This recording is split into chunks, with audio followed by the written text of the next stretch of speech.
What is going on? This is Ryan with Automatic Comics. I just thought that this would be a fun book to showcase in this video because I just picked up this incredible copy of Dell Giant number 48. If you are not familiar with this book, this is the first appearance of the Flintstones in comics. It's from 1961. It is a relatively uncommon book. There are only 150 on census, and it is an expensive book, even in low grade. Even in lower grades, this book is, $200-300.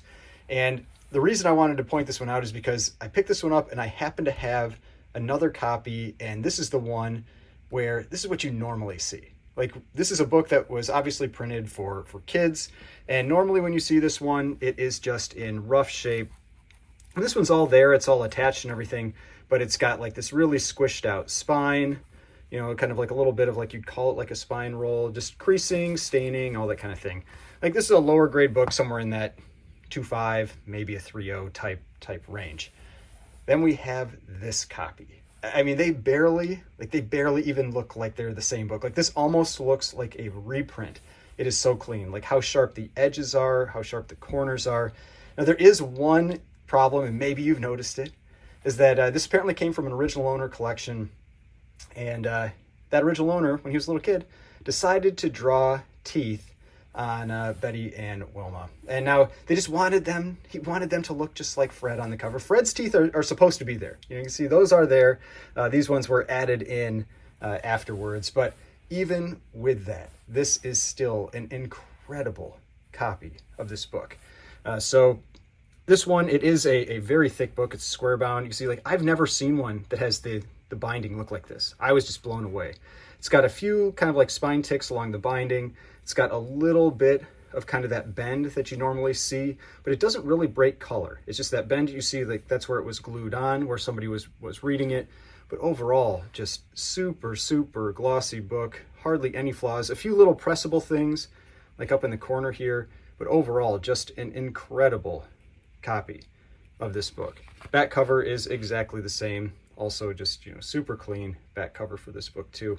And, interior, it's really nice, probably off-white to white pages, maybe off-white, but probably off-white to white. But this is absolutely a book that I am going to be sending that one in at some point to get graded. I think it is too nice to not have that done. Just an insane copy of this book. But I just thought it would be interesting to show these because it really just, I was blown away when I was flipping through a long box at a show and I saw that book there, just because it was in such incredible condition. I mean, I'm not sure what the teeth pen is gonna do to the grade. I don't think it's gonna be too bad on it, but I think that this book could pretty easily, if it didn't have the teeth thing, be in that 7.5 to 8.0 range. I don't think it could do an 8.5, but I'm not sure how much the teeth will mark it down. But I still think this is going to be an incredible book. Definitely one that to me just needs to be graded. It's just so nice. But if you want to read a copy, then you can use this one. You don't have to worry about handling it, any damage. I mean, still great page quality and all that type of stuff. It's just that this one has seen its use over its lifetime. But let me know in the comments. Did you know that this was the first appearance of the Flintstones? Do you have a copy of this? Did you have a copy when you were a kid? If you did, does yours look more like this one? Or does it look more like this copy here? But hopefully you enjoyed this, and I will see you on the next one.